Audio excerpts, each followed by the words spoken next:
ठीक है। Good evening. क्या नाम है? अली।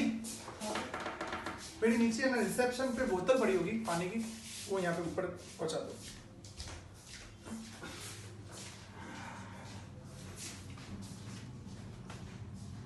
आज मैं आपको जो बेसिक इनऑर्गेनिक केमिस्ट्री में जो अगला टॉपिक जो मुझे पढ़ाना है वो मैं आज पढ़ा रहा हूँ। अभी मैं कुछ डिस्कशन नहीं करूँगा आज ना। ये क्लास मैंने कोई टॉपिक नेक्स्ट टॉपिक पढ़ाने के लिए लगाई है, क्योंकि शायद तक लेविन सर कह रहे हैं कि नेक्स्ट वीक ना सॉल्ट एनालिसिस स्टार्ट कर देंगे। तो सॉल्ट एनालिसिस स्टार्ट होने से पहले ये टॉपिक्स ना करा देना चाहिए, क्योंकि जिससे सॉल्ट एनालिसिस हमारा आसानी से समझ में आ जाए। तो वो जो अगला टॉपिक जो है वो सेकंड लास्ट टॉपिक ही है। तो वो टॉपिक है heating effect. Heating effect. Heating effect.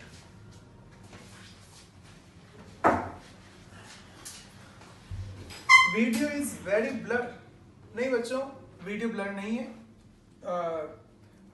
Video अगर किसी को अगर ब्लर आ रहा है तो वो आपकी तरफ से वहां से नेटवर्क प्रॉब्लम हो सकती है। यहाँ पे वीडियो ब्लर नहीं है, कि यहाँ पे बिल्कुल वीडियो क्लियर है, और बाकी बच्चों का भी कहना है कि वीडियो क्लियर है।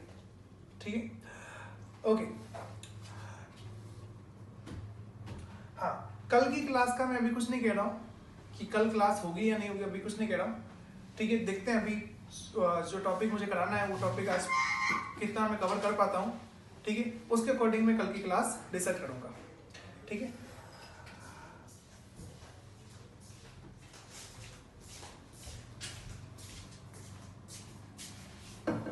एक काम करना है, ये है ना माइक उसमें कनेक्ट हुआ नहीं, कनेक्ट करेंगे अपन।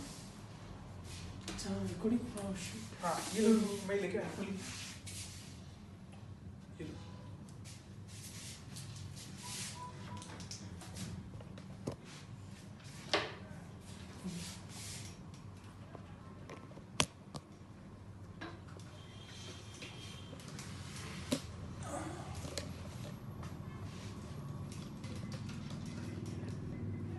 ये देखो इधर क्या हुआ है, आगे वाले ये कनेक्ट हो गया, ये बंद कर दिया हमने। बंद नहीं करा।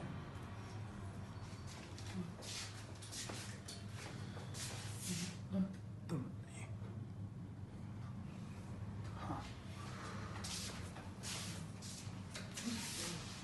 Okay, thank you.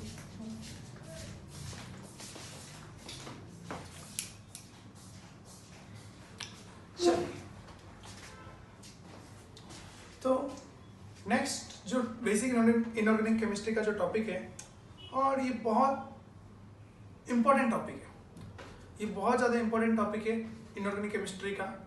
ठीक है, पूरी इनऑर्गेनिक केमिस्ट्री में बहुत ज़्यादा इंपॉर्टेंट है। इस पे सवाल 100% आएगा ही आएगा, 100%। मतलब कम से कम 2 सवाल तो आपको इसके दिख जाएंगे।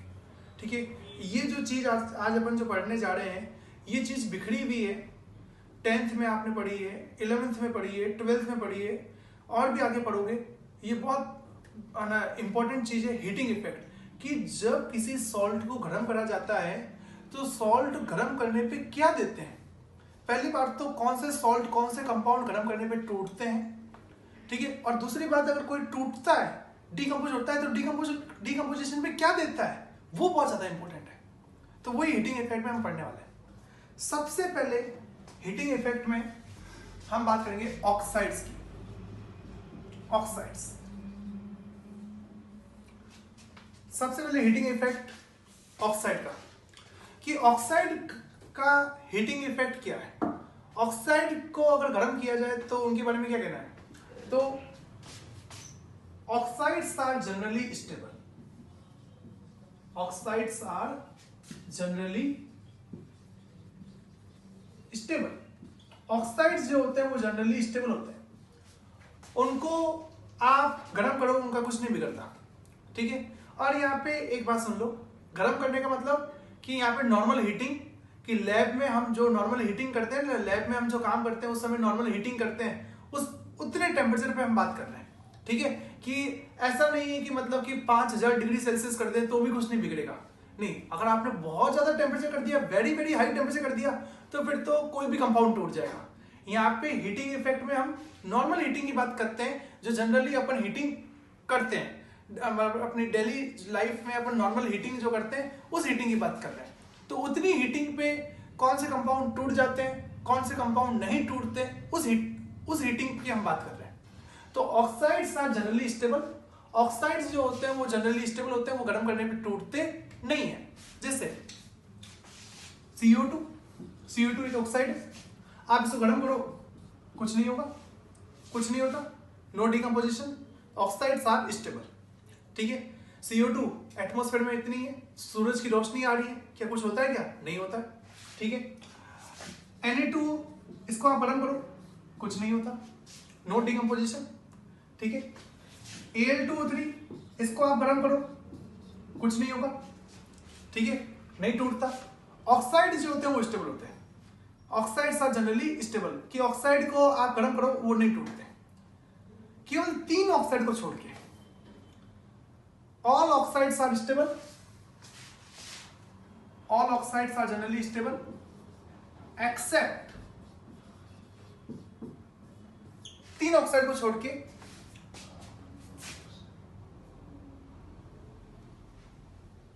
तीन ऑक्साइड को छोड़ के कौन कौन से? Silver oxide, mercury oxide and higher oxide of lead. Higher oxide of lead.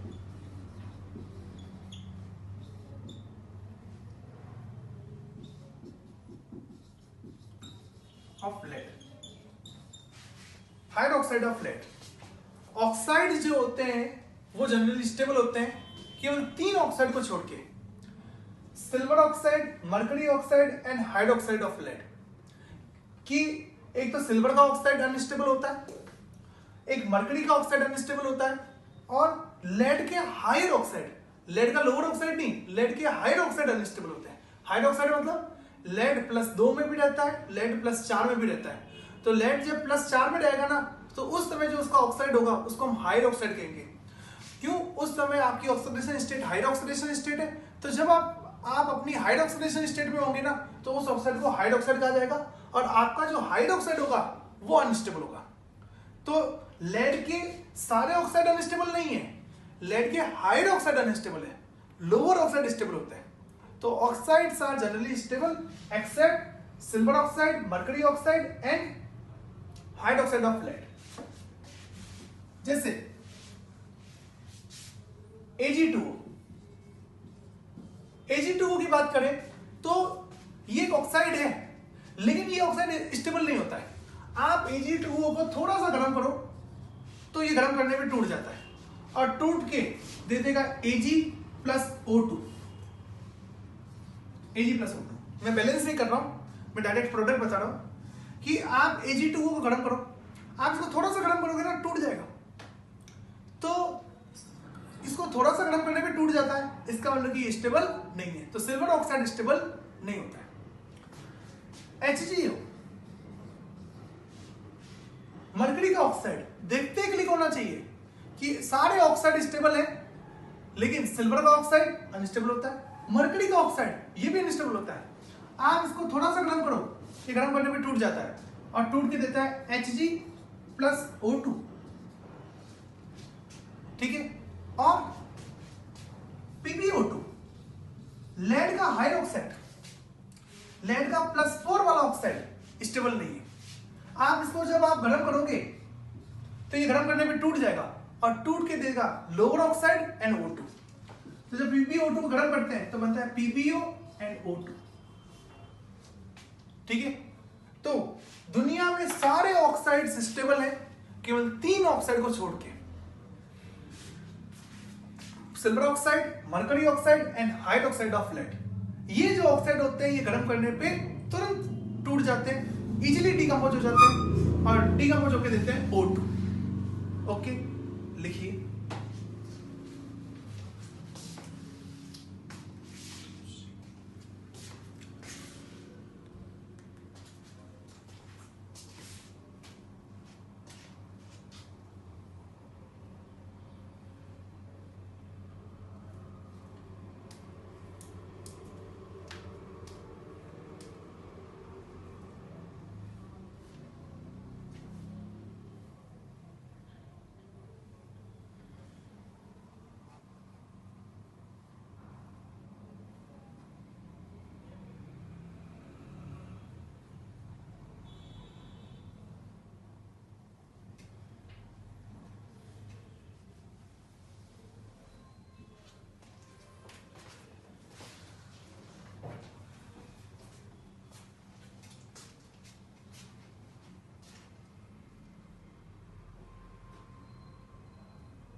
Light बंद हो गई है इधर।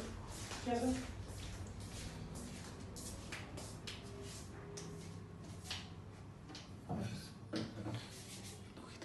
दोनों इधर से लीजिए।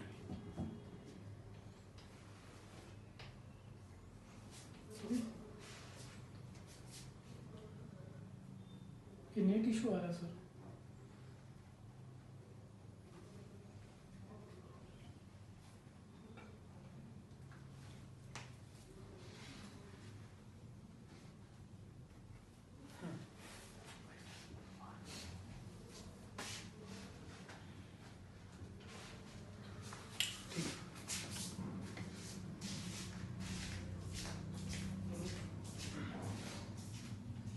ओके, तो एक्चुअल में यहाँ से मीटिंग आईडी बंद हो गई थी।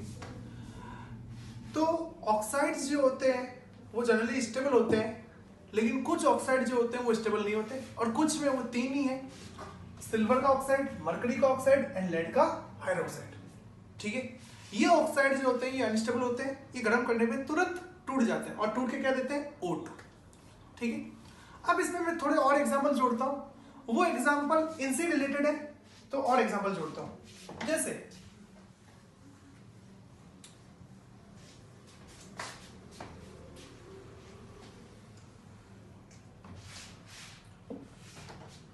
एक एग्जाम्पल है Pp3O4। Pp3O4 को जब हम गर्म करते हैं ना, तो ये भी गर्म होने पे टूट जाता है और टूट के देता है 3PbO प्लस O2। तो जब हम Pb3O4 को गर्म करते हैं तो ये गर्म करने पे टूट के देता है PbO प्लस O2। ठीक है, ये कैसे? तो Pb3O4 जो होता है ना वो एक मिक्स्ड ऑक्साइड होता है, ये एक ओरिजिनल ऑक्साइड नहीं है, ये एक मिक्स्ड ऑक्साइड है। ये दो ऑक्साइड का कॉम्बिनेशन है। कौन से दो ऑक्साइड का कॉम्बिनेशन है? ये Pb3O4 जो होता है वो 2PbO और डॉट PbO2 से मिलकर बना होता है। तो ये मिक्सचर ऑफ ऑक्साइड होता है। इसमें दो टाइप के ऑक्साइड होते हैं, एक होता है PbO, एक होता है PbO2। PbO होता है 2 मोल और PbO2 होता है 1 मोल। तो जब आप इसको गर्म करोगे ना, तो गर्म करने पे ही टूटेगा, लेकिन इसमें कौन टूटेगा? PbO नहीं टूटेगा, ये तो लोअर ऑक्साइड है, ये तो स्टेबल है। लेकिन इसमें जो PbO2 है ये हाइड्रोक्साइड है, तो गर्म करने पे यहाँ पे क्या होता है, ये टूट जाता है और ये टूट के देता है PbO प्लस O2, और ये दो PbO है ये एज इट इज मिल जाते हैं। ठीक है, तो इस तरीके से कुल मिला के आपको कितना PbO मिल जाता है? 3 मोल मिल जाता है। तो Pb3O4 को जब हम गर्म करते हैं तो गर्म करने पे यहाँ पे 3 मोल PbO बनता है। तो वो कैसे? 2 मोल PbO तो पहले से ही था, अब यहाँ पे एक PbO2 भी है, ये अनस्टेबल है, तो गर्म करने पे ये टूट जाता है और इस तरीके से यहाँ पे और PbO बन जाता है और साथ में बन जाती है O2। ठीक है, ये लिख लीजिए।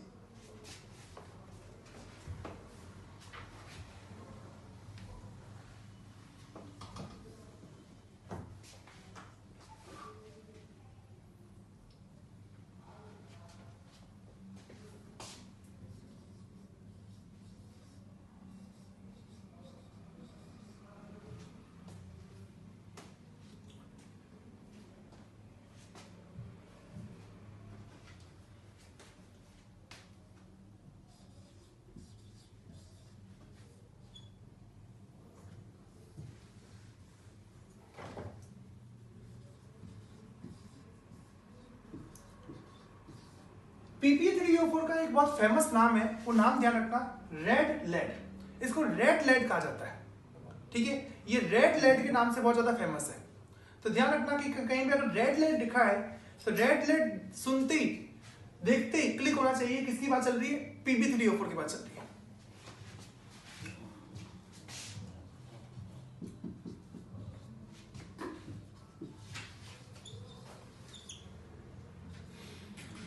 अब यहाँ पे हम ऑक्साइड्स की बात कर रहे हैं, तो ऑक्साइड में मैं एक और बात जोड़ता हूँ कि ऑक्साइड की हम हीटिंग इफेक्ट की बात कर रहे हैं। तो हीटिंग इफेक्ट में आपने देखा कि ऑक्साइड जो होते हैं वो स्टेबल होते हैं, वो जनरली गर्म करने पे डिकम्पोज नहीं होते हैं, लेकिन कुछ ऑक्साइड जो होते हैं वो गर्म करने पे टूट जाते हैं। वो केवल 3 ऑक्साइड है, silver oxide, mercury oxide and hydroxide of lead. तो हीटिंग इफेक्ट में अपन ने ये डिकम्पोजिशन वाली बात कर ली। अब ऑक्साइड के हीटिंग इफेक्ट की और बात करते हैं। उसमें डिकम्पोजिशन नहीं है लेकिन कुछ दूसरा प्रोसेस है, जैसे जिंक ऑक्साइड। कि जिंक ऑक्साइड जो होता है उसको जब गर्म करा जाता है ना, तो गर्म करने पे ये येलो हो जाता है। ये आप भी जानते हो, ये आप सॉलिड स्टेट में पढ़ चुके हो। सॉलिड स्टेट में आपने मेटल एक्सेस डिफेक्ट पढ़ा था, तो मेटल एक्सेस डिफेक्ट में ये बात लिखी हुई है, और ये भी बात हीटिंग इफेक्ट से जुड़ी हुई है, इसलिए मैं यहाँ पे जोड़ रहा हूँ कि आपका रिवीजन भी हो जाए। कि जिंक ऑक्साइड का जो क्रिस्टल होता है वो व्हाइट होता है, लेकिन जब इसको गर्म करा जाता है तो ये येलो बन जाता है। ऐसा क्यों? तो एनसीईआरटी ने इसका रीजन दिया है, due to metal excess defect. Metal excess defect, कि मेटल एक्सेस डिफेक्ट के कारण इसका जो क्रिस्टल होता है वो व्हाइट से टर्न हो जाता है येलो में। ठीक है, और जिंक ऑक्साइड के क्रिस्टल को वापस ठंडा किया जाए, तो अगर इसको ठंडा करते हैं ना, तो वापस ये येलो से कन्वर्ट हो जाता है व्हाइट में। तो जिंक ऑक्साइड जो होता है गर्म करने पे येलो में चला जाता है, उसका क्रिस्टल येलो हो जाता है, और ठंडा करने पे वापस ये व्हाइट हो जाता है। और ये बहुत काम की बात है, एनसीईआरटी में दे रखी है। ठीक है, तो यहाँ पे जिंक ऑक्साइड का जो क्रिस्टल होता है वो गर्म करने पे येलो में चला जाता है, येलो में कन्वर्ट हो जाता है। ऐसा क्यों? क्योंकि जब आप उसको गर्म करते हो तो उसमें मेटल एक्सेस डिफेक्ट हो जाता है, तो मेटल एक्सेस डिफेक्ट के कारण इसका कलर क्या हो जाता है? चेंज हो जाता है। ठीक है, तो ये बात भी आप यहाँ पे नोट कर दीजिए।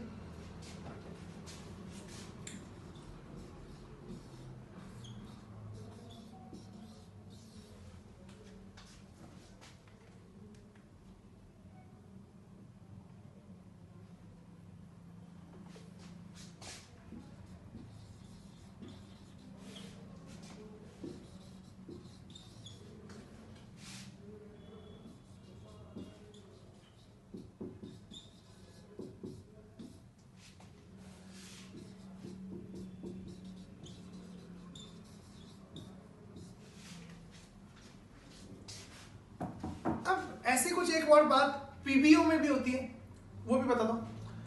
कि जैसे जिंक ऑक्साइड का जो क्रिस्टल होता है वो व्हाइट होता है, तो गर्म करने पर वो येलो हो जाता है। ठीक है, ओके। अब ऐसा कुछ इसमें भी पीबीओ में भी ऐसा होता है। पीबीओ के भी दो क्रिस्टल होते हैं, एक पीबीओ का क्रिस्टल होता है येलो वाला, एक येलो पीबीओ होता है जिसको मेसिकोट कहा जाता है, और एक पीबीओ का क्रिस्टल होता है रेड वाला जिसको लिथार्ज कहा जाता है। तो दुनिया में पीबीओ के दो क्रिस्टल हैं, एक येलो वाला क्रिस्टल है जिसका नाम होता है मेसिकोट, उसको मेसिकोट के नाम से जाना जाता है, और एक रेड वाला पीबीओ होता है जिसका नाम होता है लिथार्ज।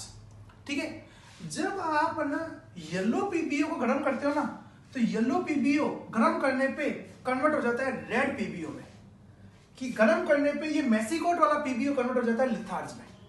ठीक है, तो ऐसा ही कुछ मतलब कि चेंज पीबीओ में भी देखा गया है कि दुनिया में दो पीबीओ होते हैं, एक येलो पीबीओ एक रेड पीबीओ। तो जब येलो पीबीओ को गर्म करते हैं तो वो कन्वर्ट हो जाता है रेड में, और इसका रीजन है due to change in crystal pattern, due to change in crystal pattern. Crystal pattern, यहाँ पे मेटल एक्सेस डिफेक्ट नहीं है, यहाँ का जो रीजन है वो मेटल एक्सेस डिफेक्ट नहीं है, यहाँ का रीजन है क्रिस्टल में कुछ पैटर्न चेंज हो जाता है। कि जब आप येलो पीबीओ को गर्म करते हो ना, तो गर्म करने में उसका कुछ क्रिस्टल अरेंजमेंट चेंज हो जाता है, तो उस क्रिस्टल अरेंजमेंट चेंज होने के कारण इसका कलर बदल जाता है। ठीक है, तो यहाँ पे रीजन अलग है, और वो रीजन है कि क्रिस्टल का पैटर्न बदल गया, क्रिस्टल में कुछ अरेंजमेंट बदल गया, इसलिए कलर बदल गया। ठीक है, कि यहाँ पे क्रिस्टल ही चेंज हो जाता है, इसलिए कलर चेंज हो जाता है। तो ये लिख लो, नहीं ये रिवर्सिबल नहीं है।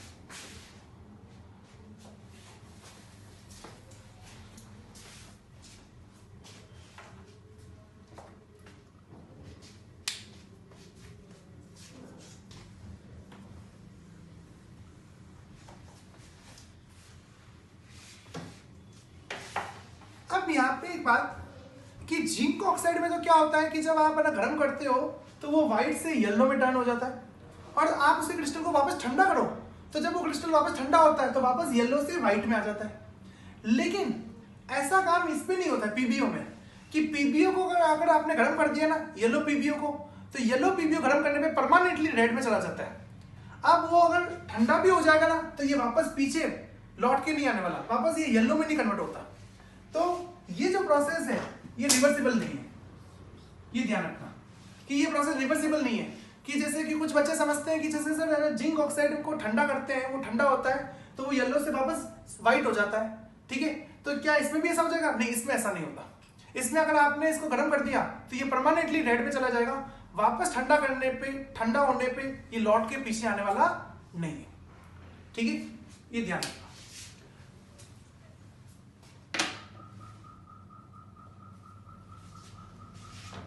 हाँ, इन दोनों की फेस तो सेम रहेगी कि फेस चेंज नहीं होती, ये भी सॉलिड में, ये भी सॉलिड में, फेस चेंज नहीं हो रही है, क्रिस्टल पैटर्न चेंज हो जाता है, स्टेट चेंज नहीं हो रही, स्टेट तो सॉलिड ही है।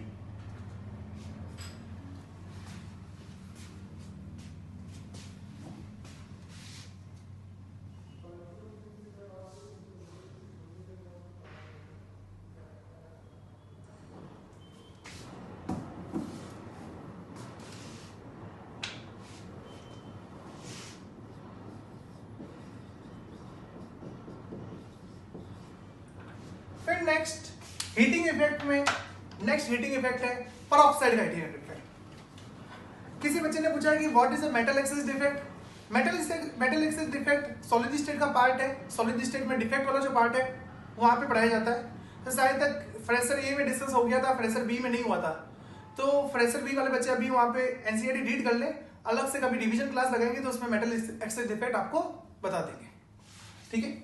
चलिए, तो ये हीटिंग इफेक्ट हो गया ऑक्साइड का। अब नेक्स्ट हीटिंग इफेक्ट है परऑक्साइड का।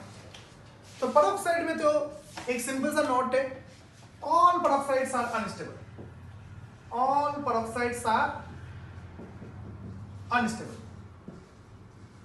दुनिया में जितने भी परऑक्साइड हैं वो सारे के सारे अनस्टेबल होते हैं। परऑक्साइड जो होते हैं वो गर्म करने पे टूट जाते हैं, और परऑक्साइड गर्म करने पे देते हैं ऑक्साइड एंड O2, ऑक्सीजन। और इसका सबसे फेमस एग्जांपल है जो आप बहुत पहले से पढ़ते आ रहे हो, वो है H2O2 का। H2O2 हाइड्रोजन परऑक्साइड, ठीक है। तो ये एक परऑक्साइड है, और दुनिया में जितने भी परऑक्साइड है वो सारे के सारे क्या होते हैं? अनस्टेबल। तो वो गर्म करने पे टूट जाते हैं। तो आप H2O2 को गर्म करो तो H2O2 जो होता है वो गर्म करने पे टूट जाता है, और टूट के बनाता है ऑक्साइड एंड O2, ठीक है। फिर एक और एग्जांपल, इसका एक और एग्जांपल है Na2O2, ये भी ले लो। कोई भी परऑक्साइड हो, कोई भी परऑक्साइड हो, परऑक्साइड जो होते हैं वो अनस्टेबल होते हैं, गर्म करने पे टूट जाते हैं। तो आप Na2O2 ले लो, इसको भी गर्म करो तो ये भी टूट जाएगा, क्योंकि ये भी फाइनली परऑक्साइड है। यहाँ पे ऑक्सीजन -1 में, ऑल परऑक्साइड्स आर अनस्टेबल, ठीक है। तो ये भी गर्म करने पे टूट जाएगा और टूट के देगा ऑक्साइड एंड ऑक्सीजन। परऑक्साइड जो होते हैं वो टूट के देते हैं ऑक्साइड एंड ऑक्सीजन, लिख लो।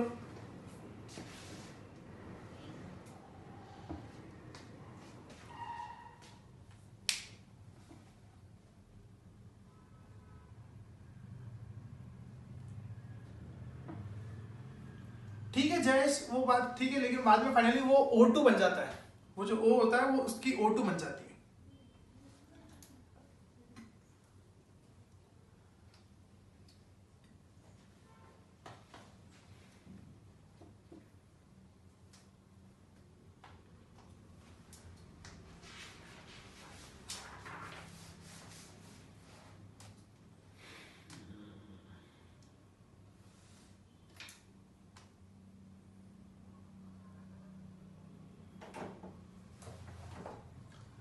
ओके, किसी बच्चे ने पूछा कि सर वो मेसिकोट और लिथार्ज क्या थे। मेसिकोट और लिथार्ज उन क्रिस्टल के नाम है। येलो पीबीओ को मेसिकोट कहा जाता है और रेड पीबीओ को लिथार्ज कहा जाता है, वो क्रिस्टल के नाम है।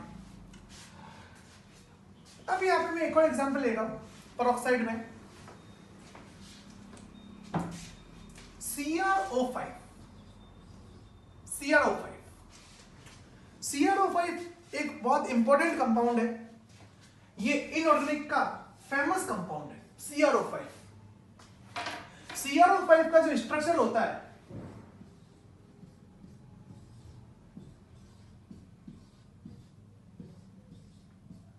ऐसा होता है।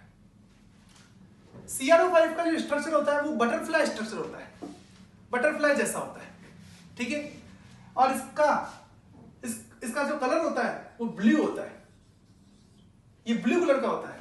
तो CrO5 जो होता है वो ब्लू कलर का होता है और इसकी जो संरचना है वो बटरफ्लाई जैसी है, इसलिए इसको कहते हैं ब्लू बटरफ्लाई।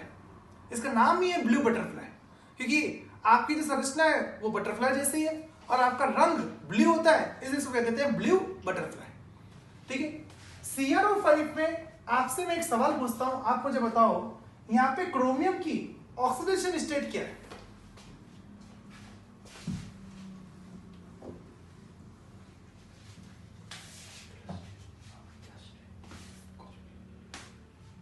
यहां पे क्रोमियम की ऑक्सीडेशन स्टेट क्या है?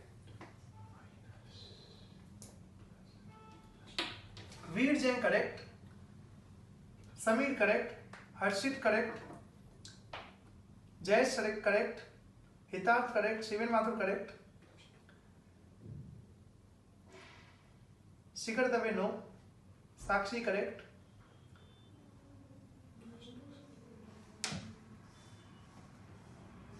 लक्षित अग्रवाल करेक्ट, शिखर दवे नो, तनिष नो। यहां पे अगर ऑक्सीडेशन स्टेट पूछी जाए तो अगर जिन बच्चों को अगर इसके बारे में इंफॉर्मेशन नहीं पता है, इसकी संरचना नहीं पता है, तो वो ज्यादातर बच्चे गलत कर लेंगे, क्योंकि CrO5 में अगर क्रोमियम की ऑक्सीडेशन स्टेट निकालनी है तो आप ऑक्सीजन की ऑक्सीडेशन स्टेट -2 लोगे। ऑक्सीजन की जनरली क्या ली जाती है? -2। तो आप ऑक्सीजन की ले लोगे -2, तो उस हिसाब से क्रोमियम की आ जाएगी +10, ये आ जाएगी। और आप सोचिए क्या क्रोमियम की +10 हो सकती है? तो जवाब है नहीं हो सकती, कि क्रोमियम के वैलेंस शेल में इलेक्ट्रॉन ही है 6, 3d5 4s1, तो इसके वैलेंस शेल में इलेक्ट्रॉन ही 6, तो मैक्सिमम इसकी ऑक्सीडेशन स्टेट +6 हो सकती है, +10 नहीं हो सकती। ठीक है, तो ज्यादातर बच्चे क्या करते हैं, बिना सोचे समझे डायरेक्ट 10 बता देते हैं कि ऑक्सीजन जनरली -2, तो क्रोमियम हो जाएगा +10, और +10 पॉसिबल नहीं है, कि क्रोमियम तो +10 तो हो ही नहीं सकता, +6 से तो ऊपर जा ही नहीं सकता, तो यहाँ पे क्रोमियम +10 में नहीं है। अब इसका मतलब समझो कि क्रोमियम +10 में नहीं हो सकता, तो +10 में नहीं हो सकता, इसका मतलब कि यहाँ पे सारे के सारे ऑक्सीजन -2 में नहीं होंगे। अगर यहाँ पे सारे के सारे ऑक्सीजन अगर -2 में होंगे तो क्रोमियम को +10 में जाना पड़ेगा। अब क्रोमियम तो +10 हो नहीं सकता, इसका मतलब कि यहाँ पे सारे के सारे ऑक्सीजन -2 में नहीं है। अब वो बात आपको संरचना से पता चलेगी कि देखिए ये जो ऑक्सीजन है ये क्रोमियम से डबल बॉन्डेड से जुड़ा हुआ है, तो फिर ये ऑक्सीजन क्या करेगा, क्रोमियम के दोनों इलेक्ट्रॉन ले लेगा, तो ये चला जाएगा -2 में।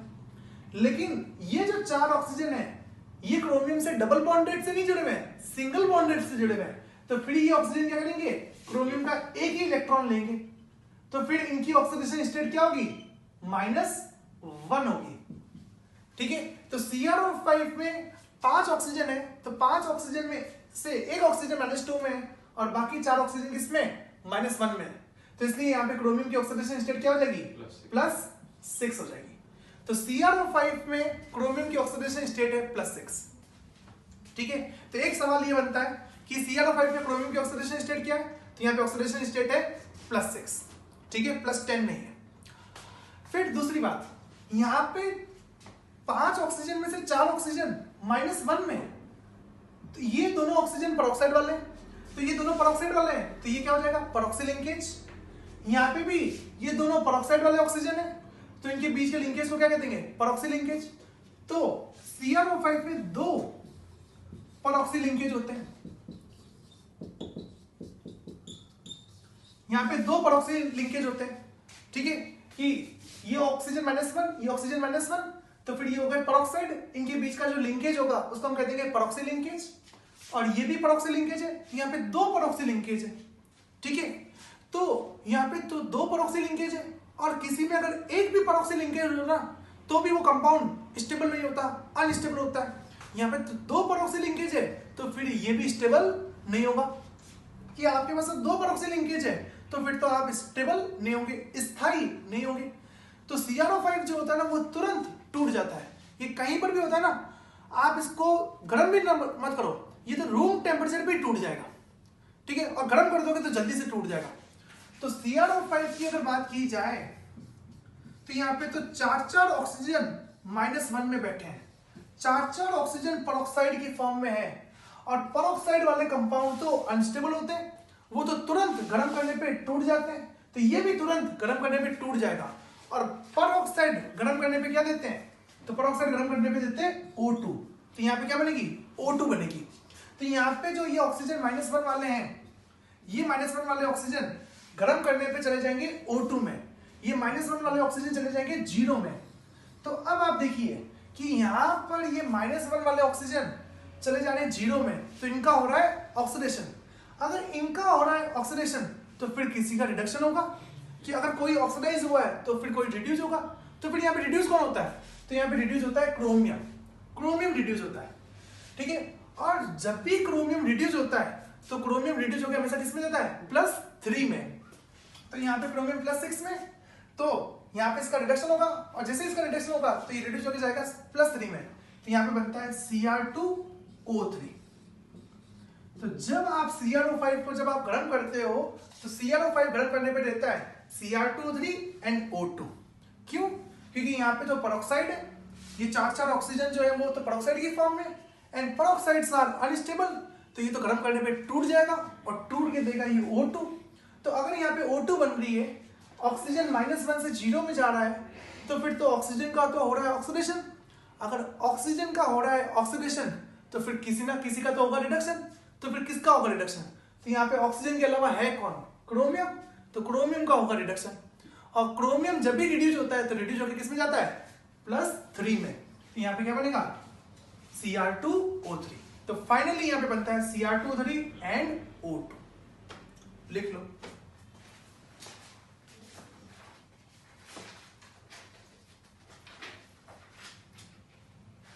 वीर जैन, ये बात सॉल्ट एनालिसिस में आएगी।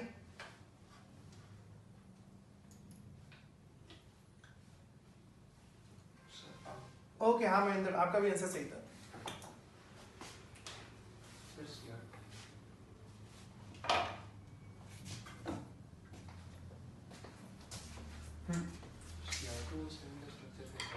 Cr2O7 का नहीं होता, Cr2O7 होते नहीं।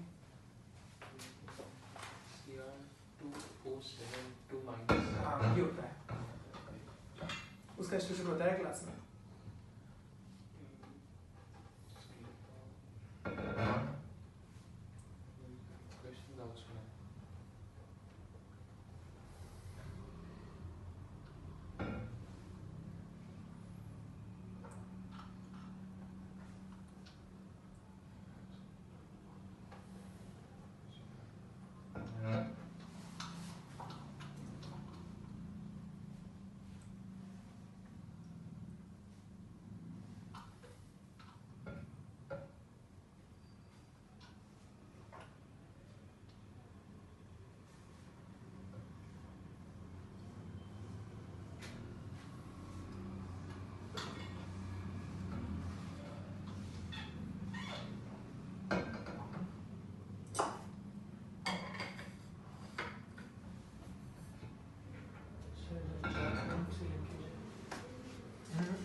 नहीं, 4 परऑक्सी लिंकेज नहीं है, परऑक्सी लिंकेज तो 2 है। परऑक्साइड के बीच में जो बॉन्ड होता है उसको हम कहते हैं परऑक्सी लिंकेज, ठीक है। तो ये एक बॉन्ड परऑक्सी लिंकेज हो जाएगा, ये एक बॉन्ड परऑक्सी लिंकेज हो जाएगा, तो परऑक्सी लिंकेज 2 है, परऑक्साइड 4 है।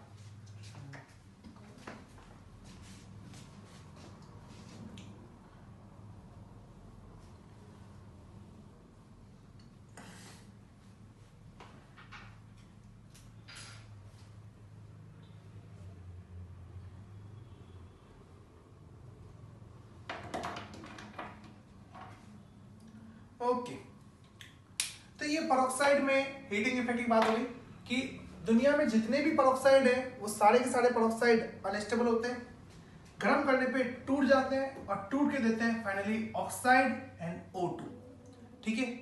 तो कुछ तो परऑक्साइड का हीटिंग इफेक्ट तो आपको पहले से ही पता था, H2O2 का, ठीक है, और बाकी का भी आप सबका पता चल गया। और उसमें ये सबसे ज्यादा इंपॉर्टेंट है कि CrO5 देखते क्लिक होना चाहिए कि CrO5 जो होगा वो गर्म करने पे टूट जाएगा और टूट के देगा Cr2O3 एंड O2, ठीक है। IIT वाले इस क्वेश्चन को ऐसे फ्रेम कर देंगे कि कोई एक ब्लू कलर का कोई एक कंपाउंड है, जब उसको गर्म करा जाता है तो गर्म करने पे वो ग्रीन में कन्वर्ट हो जाता है, और साथ में एक करना कोई गैस रिलीज करता है जो रेस्पिरेशन की बहुत इंपॉर्टेंट गैस है। तो कोई एक ब्लू कलर का कंपाउंड है, गर्म करने पे वो कन्वर्ट हो जाता है किसी ग्रीन वाले कंपाउंड के अंदर, ठीक है, और साथ में कोई गैस लिबरेट होती है, और वो गैस मतलब कि एक तरीके से रेस्पिरेशन की सबसे इंपॉर्टेंट गैस है। तो ये सुनते क्लिक होना चाहिए कि मतलब कि CrO5 की बात चल रही है। ये ब्लू कलर का कंपाउंड है, गर्म करने पे ग्रीन में कन्वर्ट हो जाता है, एंड साथ में कोई एक इंपॉर्टेंट गैस निकलती है जो रेस्पिरेशन की सबसे इंपॉर्टेंट गैस है। तो सुनते क्लिक होना चाहिए कि मतलब कि साथ में O2 बन रही है, ग्रीन कलर का कंपाउंड बन रहा है तो वो Cr2 हो रही है, तो ब्लू कलर का कंपाउंड हो जाएगा CrO5।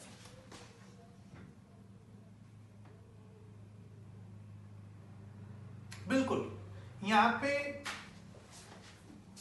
जो ऑक्सीजन -1 में है वो ऑक्सीडाइज होकर 0 में जा रहा है, कि परऑक्साइड वाला जो ऑक्सीजन है वो -1 से ऑक्सीडाइज होकर 0 में गया।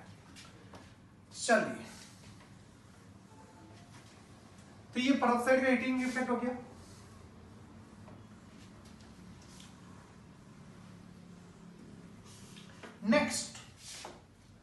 नेक्स्ट हीटिंग इफेक्ट है सुपर ऑक्साइड।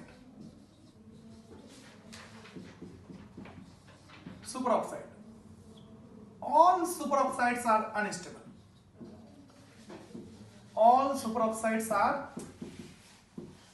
unstable. दुनिया में जितने भी सुपर ऑक्साइड है वो सारे के सारे अनस्टेबल है। सुपर ऑक्साइड भी गर्म करने पे टूट जाते हैं। कि जब आप सुपर ऑक्साइड को गर्म करते हो,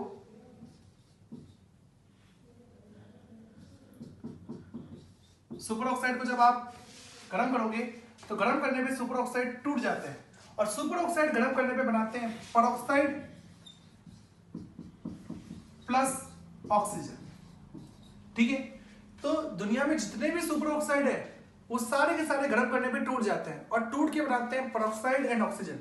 अब यहाँ पे तो परऑक्साइड बन रहा है, तो परऑक्साइड कौन सा स्टेबल है, तो फिर जो यहाँ पे परऑक्साइड बनता है वो भी आगे टूट जाता है, और टूट के वो देता है ऑक्साइड एंड ऑक्सीजन। तो फाइनली सुपर ऑक्साइड भी गर्म करने पे क्या देते हैं, ऑक्साइड एंड ऑक्सीजन। कि पहले तो सुपर ऑक्साइड गर्म करने पे टूट के देते हैं परऑक्साइड एंड ऑक्सीजन, और जो परऑक्साइड बनते हैं वो कौन सा स्टेबल है, वो भी तो अनस्टेबल है। तो आप गर्म तो कर ही रहे हो, तो वो परऑक्साइड भी आगे टूट जाता है, और फाइनली यहाँ पे बन जाता है ऑक्साइड एंड ऑक्सीजन।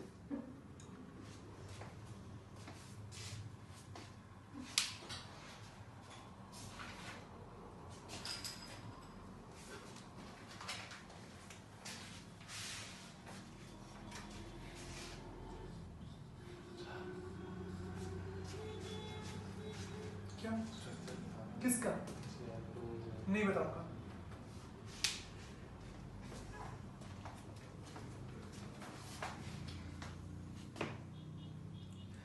बच्चों मैं ना यहाँ पे बैलेंसिंग नहीं करूंगा, बैलेंसिंग इंपॉर्टेंट नहीं है, रिएक्शन क्या है वो इंपॉर्टेंट है। ठीक है, कि यहाँ पे O2 कितनी मोल बनेगी वो डिपेंड करेगा कंपाउंड कैसा है उस पर डिपेंड करेगा। तो बैलेंसिंग मैं नहीं कर रहा हूँ, मैं प्रोडक्ट में इंटरेस्टेड हूँ, और प्रोडक्ट ही हमारे काम का है।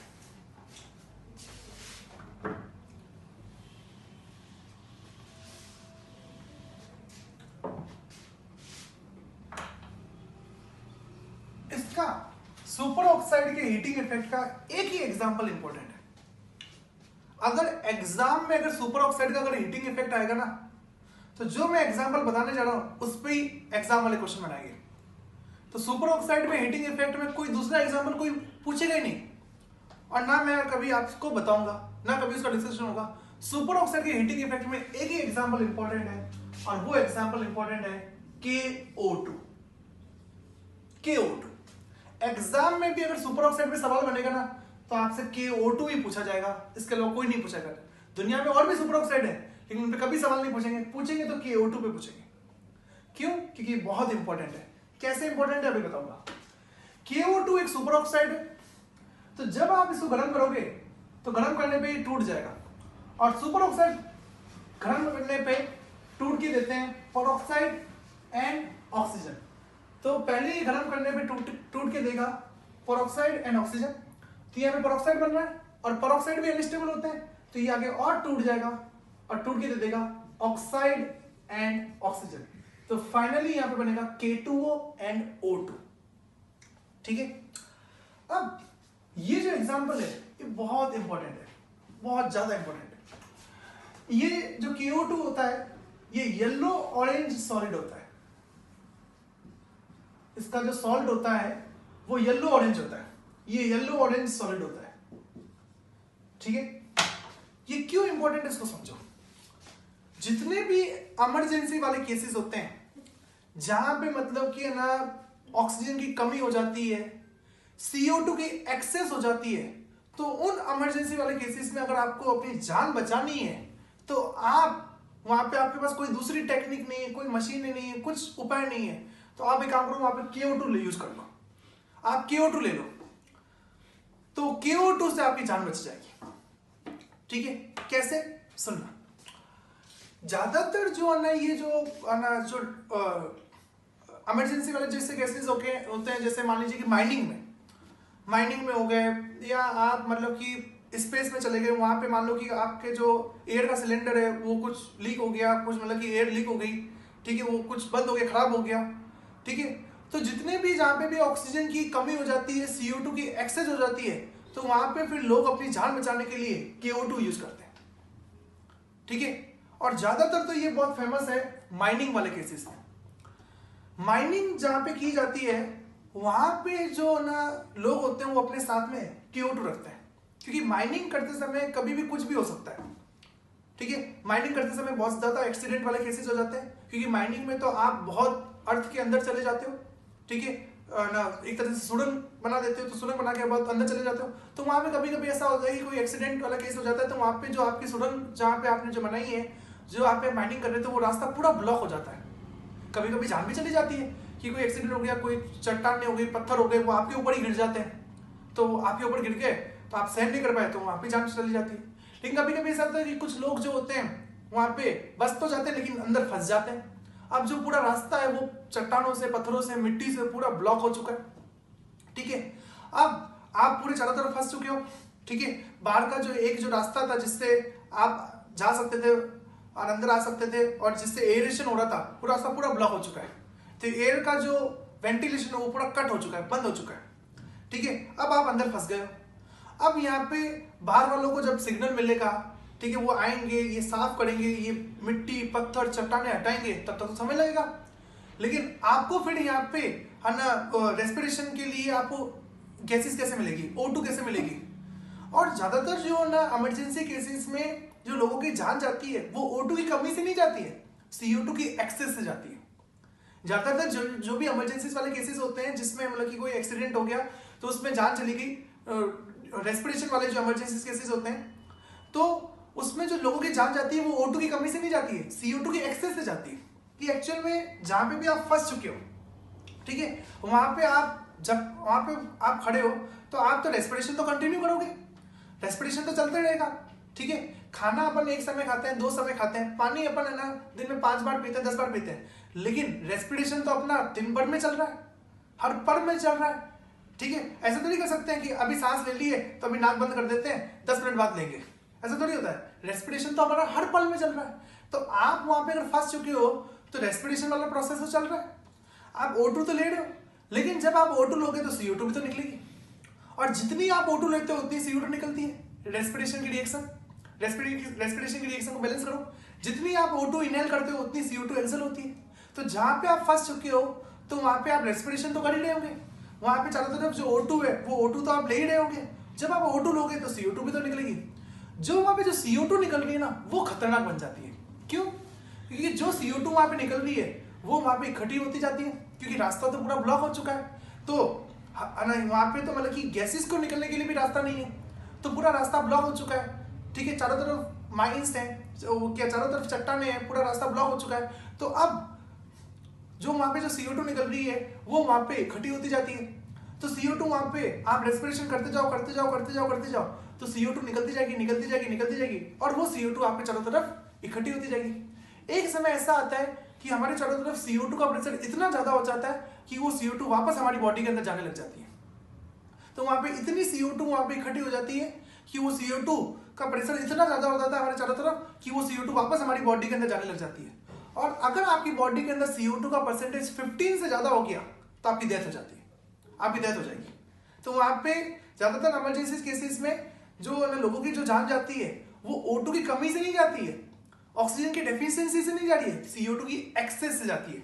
कि लोग CO2 की एक्सेस से मर जाते हैं कि वहां पे इतनी CO2 इकट्ठी हो गई कि हम जब रेस्पिरेशन कर रहे थे तो इतनी CO2 बन गई कि CO2 का प्रेशर वहां पे बहुत ज्यादा हो गया, और CO2 का प्रेशर इतना ज्यादा होने से CO2 वापस हमारी बॉडी के अंदर आने लग गई, और CO2 हमारी बॉडी के अंदर आने लग गई तो उससे CO2 का परसेंटेज हमारी बॉडी के अंदर बढ़ता गया, और जब वो CO2 का परसेंटेज 15 से ज्यादा होता है तो जान चली जाती है। ठीक है, तो जितने भी मतलब कि जो ये एक्सीडेंट वाले केसेस होते हैं जिसमें कहते हैं कि ऑक्सीजन की कमी से जान गई, ऑक्सीजन की कमी से जान नहीं जाती है, CO2 की एक्सेस से जाती है। ठीक है, एक है ना एक सैनिक, बहुत पुरानी बात है, एक सैनिक था कि वो एक बार कहीं पे ना कोई अपने इंडियन आर्मी में कोई सैनिक था, तो कई बार वहाँ पे कोई हिमाचल के साइड, जम्मू के साइड कहीं कुछ लड़ाई होती है, तो उसका नाम है हनुमान थप्पा, उनका नाम था हनुमान थप्पा। ठीक है, वो एक बार क्या होते हैं कि वो लड़ाई के चक्कर में कहीं पे फंस जाते हैं।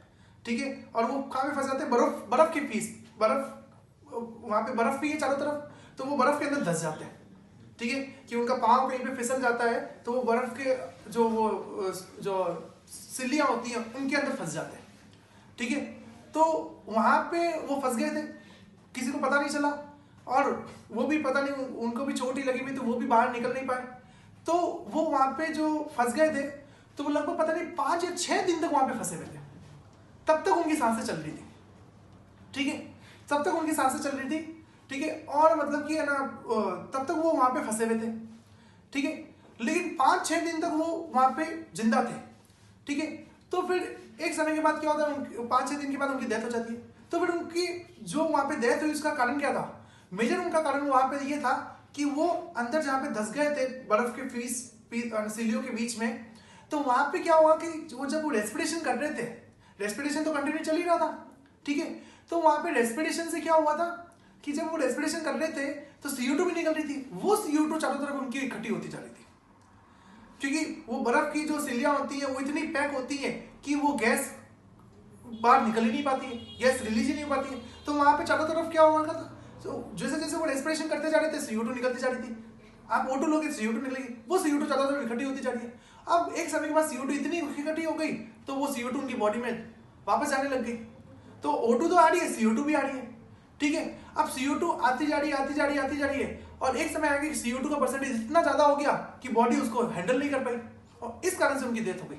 तो वहां पे उनकी डेथ होने का एक रीजन ये भी था, एक ठंड तो कह सकते हैं, लेकिन ठंड का प्रभाव इतना नहीं है कि आप बर्फ की सिलियों के बीच में फंस जाओ तो आपको ठंड इतनी नहीं लगती, क्योंकि बर्फ इंसुलेटिंग होती है।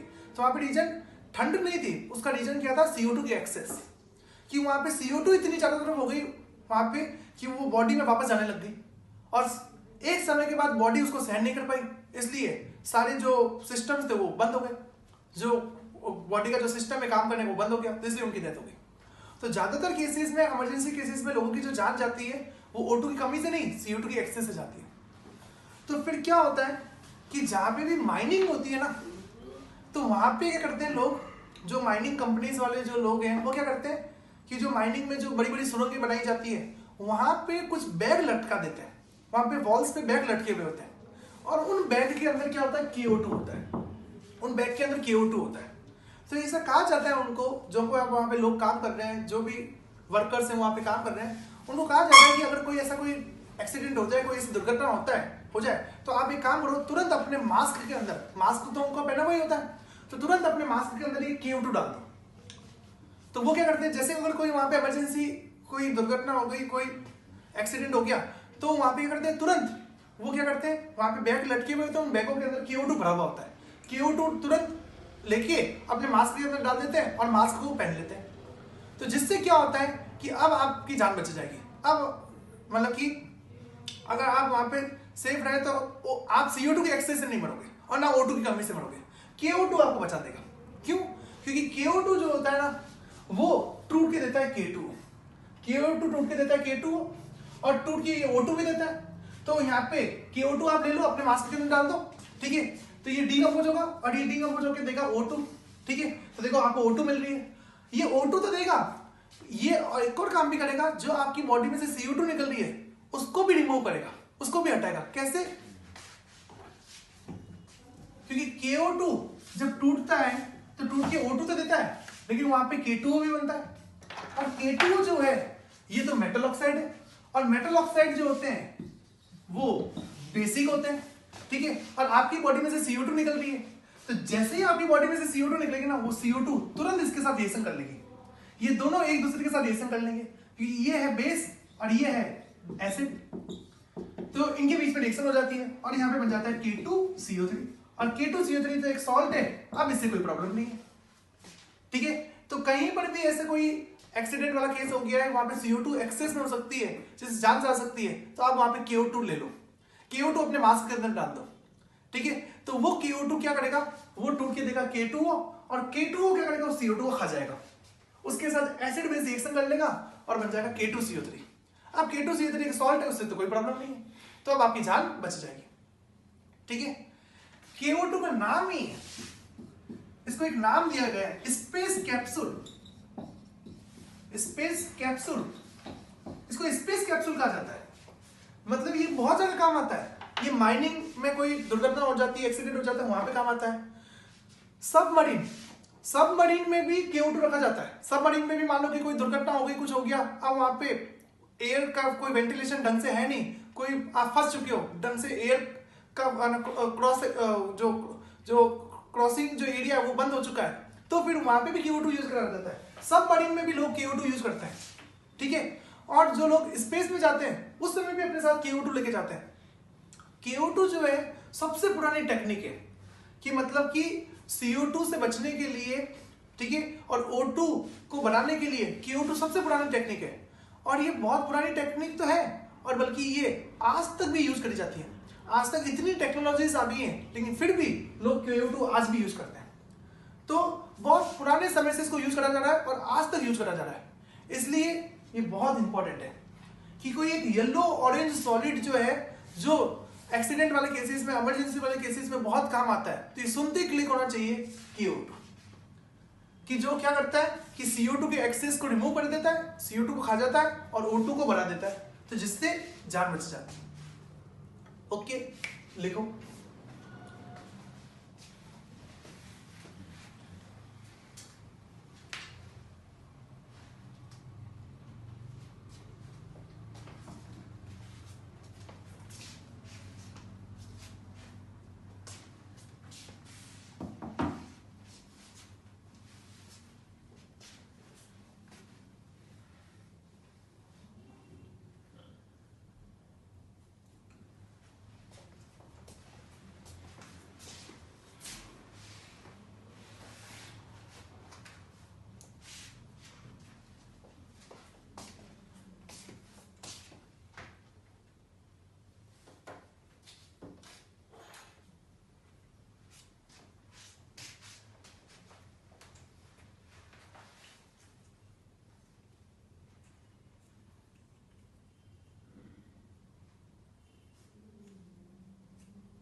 अब एक डाउट ये आता है कि सर यहाँ पे ना KO2 चलो यूज कर लेंगे, KO2 टूट के O2 देगा, तो उससे O2 की कमी पूरी हो जाएगी, मतलब कि O2 बढ़ जाएगी, तो रेस्पिरेशन कोई प्रॉब्लम नहीं होगी।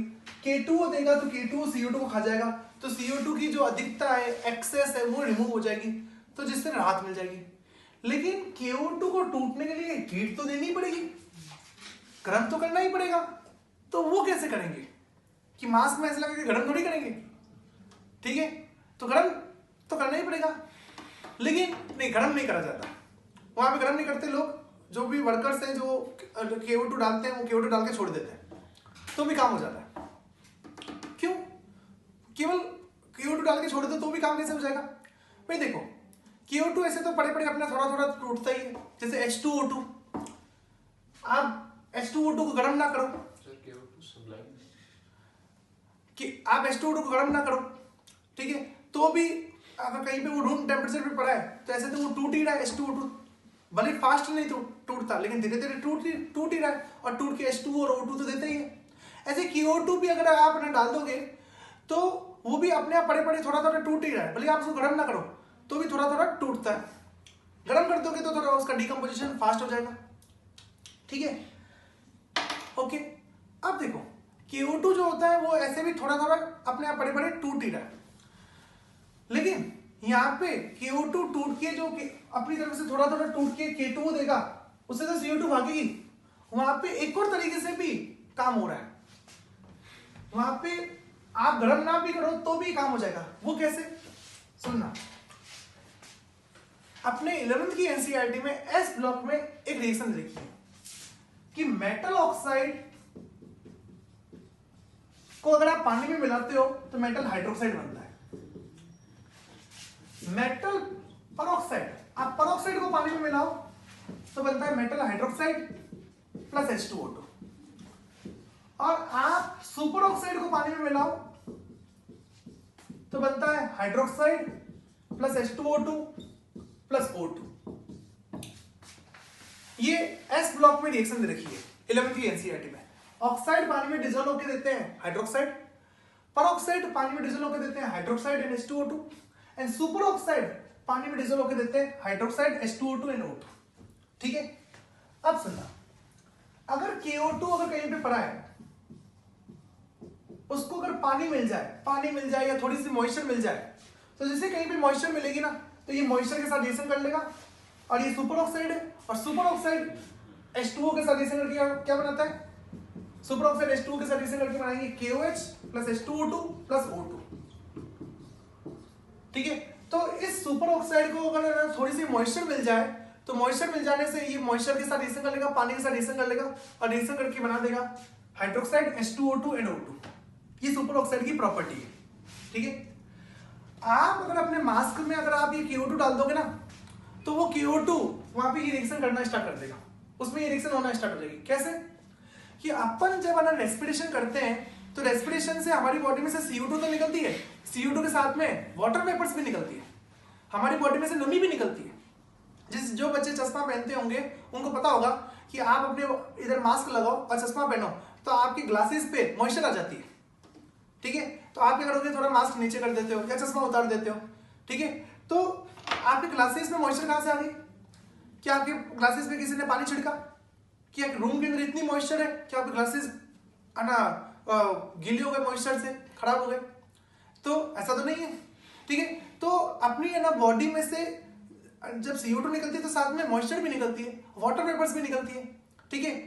तो ये आप अनुभव कर सकते हो जो बच्चे चश्मा लगाते हैं, ठीक है, ओके। और वरना मैं आपको रेस्पिरेशन की रिएक्शन याद दिलवा दूं। रेस्पिरेशन की रिएक्शन लिखो, ग्लूकोज प्लस O2 रिएक्शन करके क्या देते हैं? CO2 plus H2O। तो जब रेस्पिरेशन की रिएक्शन होती है तो CO2 बनती है, तो CO2 के साथ में H2O भी बनता है। तो अपने बॉडी के अंदर जब रेस्पिरेशन होता है तो CO2 बन रही है तो साथ में वाटर वेपर्स भी बनती है, तो अपनी बॉडी में से CO2 निकल रही है तो साथ में से नमी भी निकल रही है।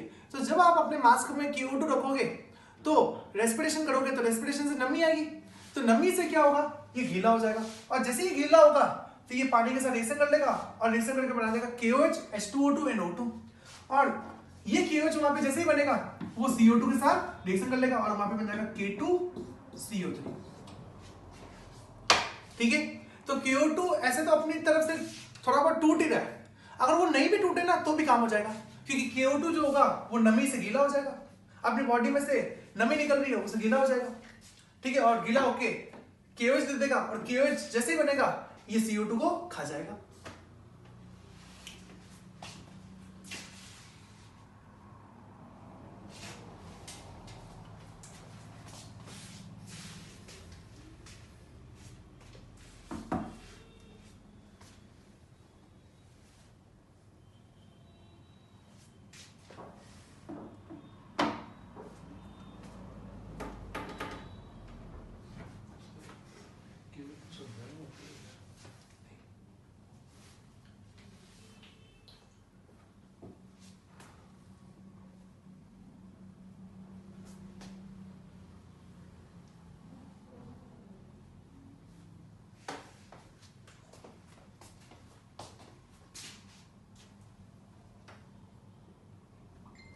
अरे अब इतना नहीं सोचना, छोड़ दो, जो बता दिया वो ध्यान रखो।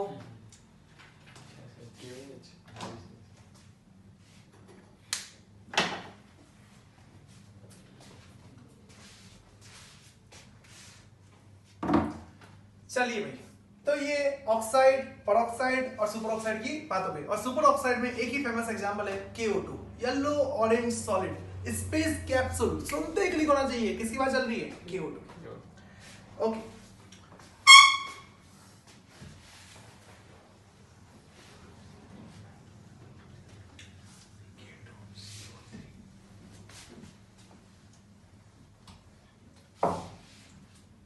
नेक्स्ट हीटिंग इफेक्ट है कार्बोनेट का।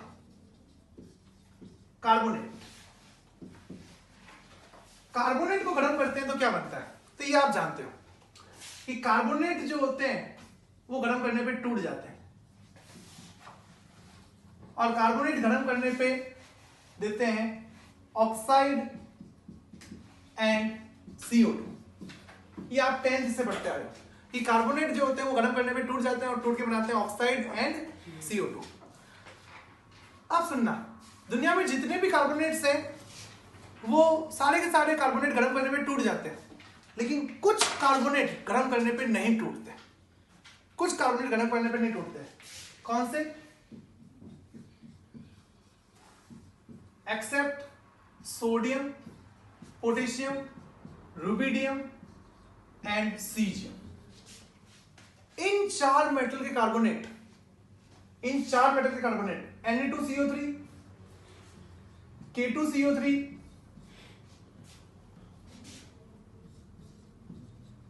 Rb2CO3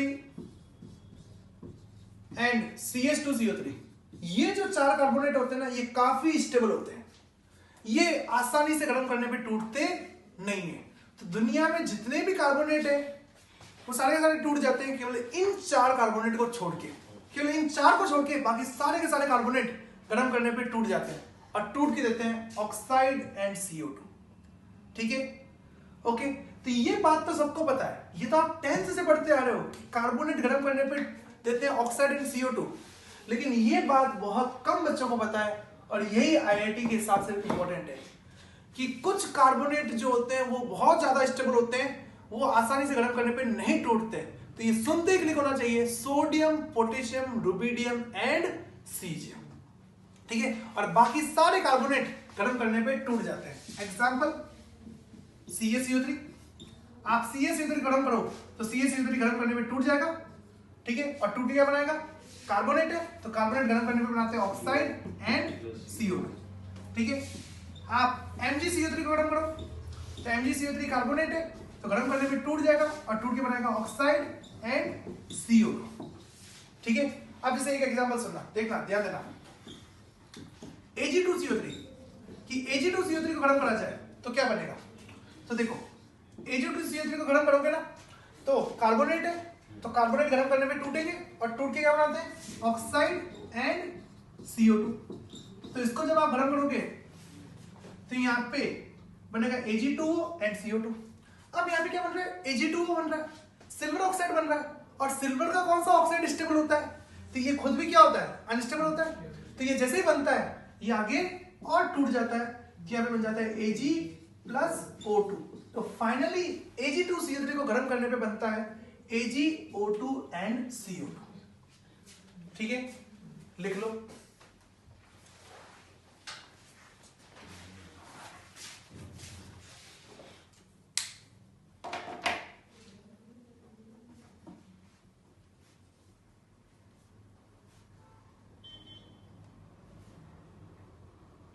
K2CO3 साक्षी थी, K2CO3, K2O CO2 के साथ रिएक्शन करता है तो K2CO3 बनता है।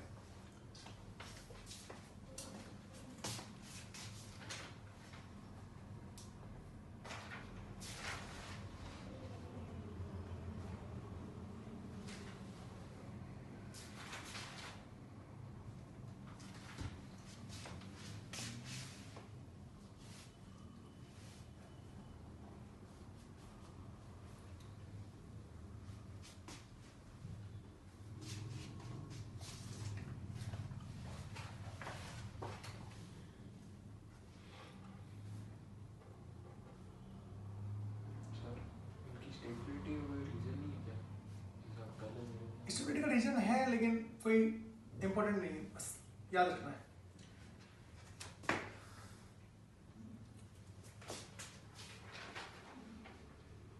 तो कार्बोनेट जो होते हैं वो गर्म करने पे टूट जाते हैं और टूट के देते हैं ऑक्साइड एंड CO2। तो सारे कार्बोनेट गर्म करने पे टूट जाते हैं लेकिन कुछ कार्बोनेट को छोड़ के, वो कुछ कौन से? Sodium, potassium, rubidium and caesium. In metals के जो कार्बोनेट होते हैं वो गर्म करने पे टूटते नहीं है।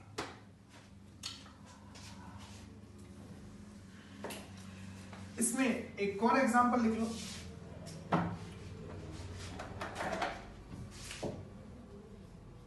HgCO3 मरकरी का कार्बोनेट, अगर इसको गर्म करा जाए तो क्या बनेगा? कार्बोनेट है तो गर्म करने पे क्या देगा? Oxide and CO2। तो यहाँ पे बनता है ऑक्साइड एंड CO2। अब आप देखिए कि यहाँ पे जो ऑक्साइड बन रहा है वो किसका बन रहा है? मरकरी का ऑक्साइड बन रहा है। तो हमने अभी पढ़ा कि मरकरी का तो ऑक्साइड अनस्टेबल होता है, तो जो यहाँ पे ये मरकरी का ऑक्साइड बनेगा तो ये तो बनते ही आगे टूट जाएगा क्योंकि ये खुद भी क्या है? अनस्टेबल, और आप गर्म तो कर ही रहे हो तो ये आगे टूट जाएगा किसमें? Hg एंड O2 में। तो फाइनली HgCO3 को गर्म करने पे क्या बनेगा? HgO2 and CO2। बिल्कुल Ag2CO3 की तरह, बिल्कुल Ag2CO3 की तरह कि Ag2CO3 भी फाइनली गर्म करने पे क्या देता है? AgO2 and CO2।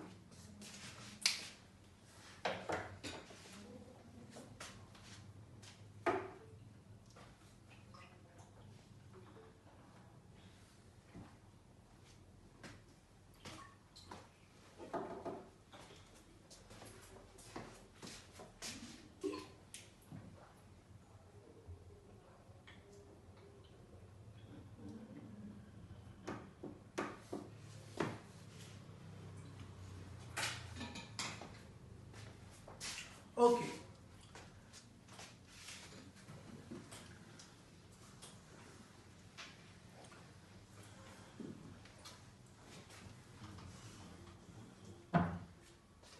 Heating effect में नेक्स्ट हीटिंग इफेक्ट है बाइकार्बोनेट।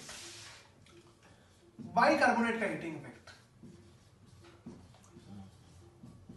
बाइकार्बोनेट के हीटिंग इफेक्ट की बात की जाए तो दुनिया में जितने भी बाइकार्बोनेट है, जितने भी बाइकार्बोनेट है वो सारे के सारे गर्म करने पे टूट जाते हैं और टूट के बनाते हैं कार्बोनेट एंड CO2। ठीक है, बाइकार्बोनेट में कोई अपवाद नहीं है, कोई एक्सेप्शन नहीं है। कि कार्बोनेट में तो एक्सेप्शन था कि कुछ कार्बोनेट को छोड़ दो बाकी सारे कार्बोनेट टूट जाते हैं। तो कुछ कौन से थे? Sodium, potassium, rubidium, caesium. इन चार मेटल के कार्बोनेट नहीं टूटते, बाकी इनके अलावा सारे टूट जाते हैं। ठीक है, लेकिन बाइकार्बोनेट में तो कोई अपवाद नहीं है, कोई एक्सेप्शन नहीं है। दुनिया में किसी का भी बाइकार्बोनेट आप लो, उसको गर्म करो, वो टूट जाएगा। वो किसी का भी हो, भले सोडियम का हो, मैग्नीशियम का हो, कैल्शियम का हो, किसी का भी हो। कि बाइकार्बोनेट जो होते हैं वो सारे के सारे गर्म करने में टूट जाते हैं। जैसे सोडियम बाइकार्बोनेट, ये बहुत फेमस एग्जांपल है, ये आपने 10th में भी पढ़ा था। Baking soda, baking soda, baking soda को आप गर्म करो तो बेकिंग सोडा गर्म करने पे टूट जाता है और टूट के बनाता है Na2CO3, CO2 एंड H2। यहां पे एक और बात भी जोड़नी है, मैं भूल गया कि बाइकार्बोनेट गर्म करने पे बनाते हैं कार्बोनेट, CO2 एंड H2। कि दुनिया में जितने भी बाइकार्बोनेट है वो सारे के सारे गर्म करने पे टूट जाते हैं और टूट के बनाते हैं कार्बोनेट, CO2 एंड H2O। और इसका फेमस एग्जांपल है baking soda. Baking soda is a sodium bicarbonate. आप इसको गर्म करो तो गर्म करने पे टूट जाता है और टूट के देता है carbonate, CO2 and H2O।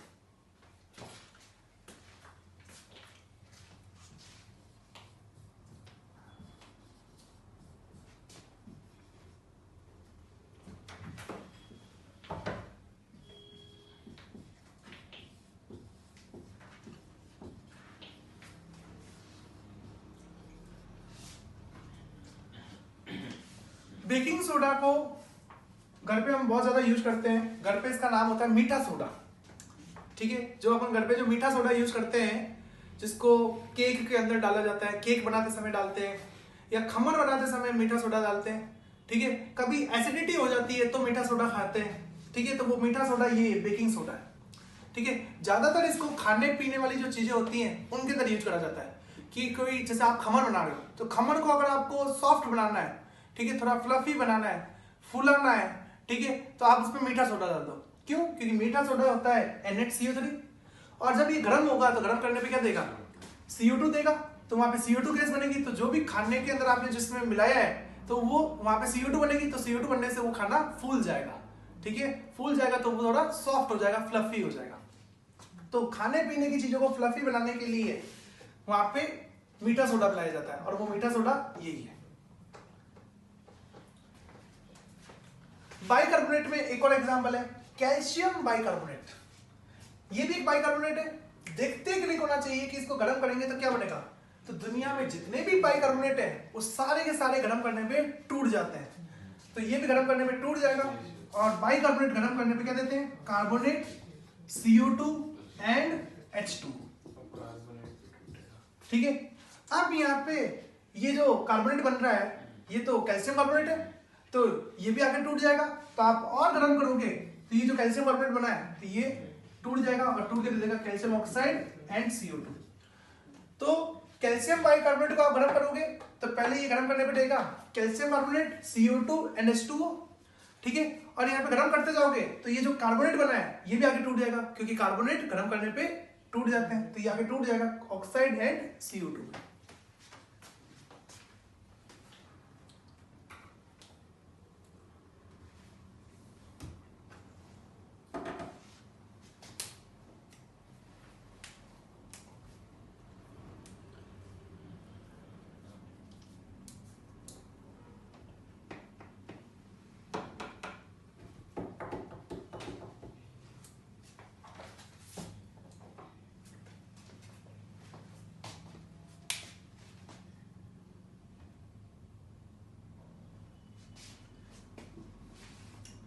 Okay, तो ये हीटिंग इफेक्ट अपन ने कार्बोनेट का देख लिया, बाइकार्बोनेट का देख लिया, लेकिन हीटिंग इफेक्ट पूरा नहीं हुआ।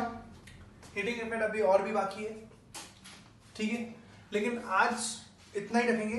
ठीक है, आज का समय हो चुका है, आज आगे और कंटिन्यू नहीं कर पाएंगे।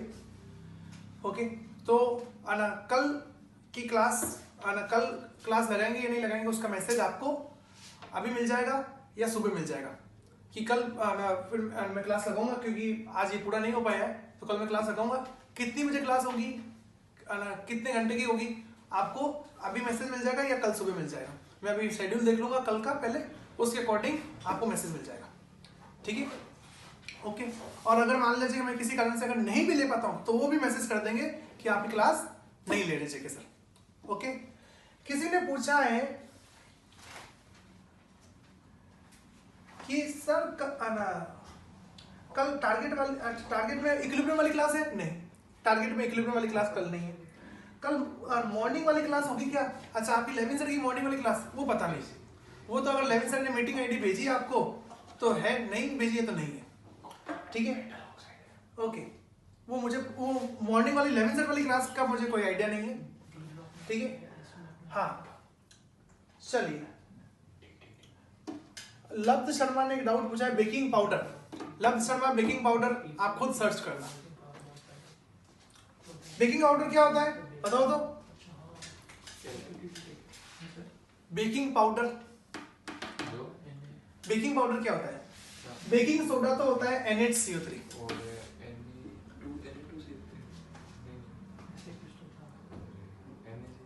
बेकिंग पाउडर किसे कहते हैं? वॉशिंग सोडा होता है वो, यूज होता है। आपकी 10th की एनसीईआरटी में देखा था। बहुत सारी चीजें थी, प्लास्टर ऑफ पेरिस। हाँ, साक्षी सिंह ने सही बताया है। देखो NaCO3 होता है बेकिंग सोडा,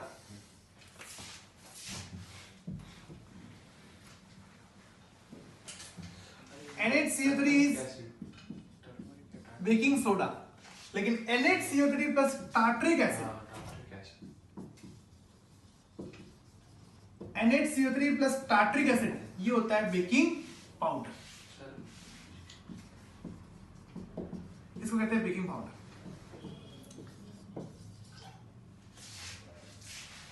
तो बेकिंग सोडा और बेकिंग पाउडर दोनों सेम थिंग नहीं है। ज्यादातर बच्चे समझते हैं कि बेकिंग सोडा और बेकिंग पाउडर आर सेम, नहीं, डिफरेंट है। NaCO3 ओनली बेकिंग सोडा होता है, NaCO3 plus tartaric acid baking powder. Okay, चलिए तो आज के लिए इतना ही, ठीक है। बाकी कल की इंफॉर्मेशन आपको मैसेज में मिल जाएगी, ठीक है। Okay, bye bye, welcome.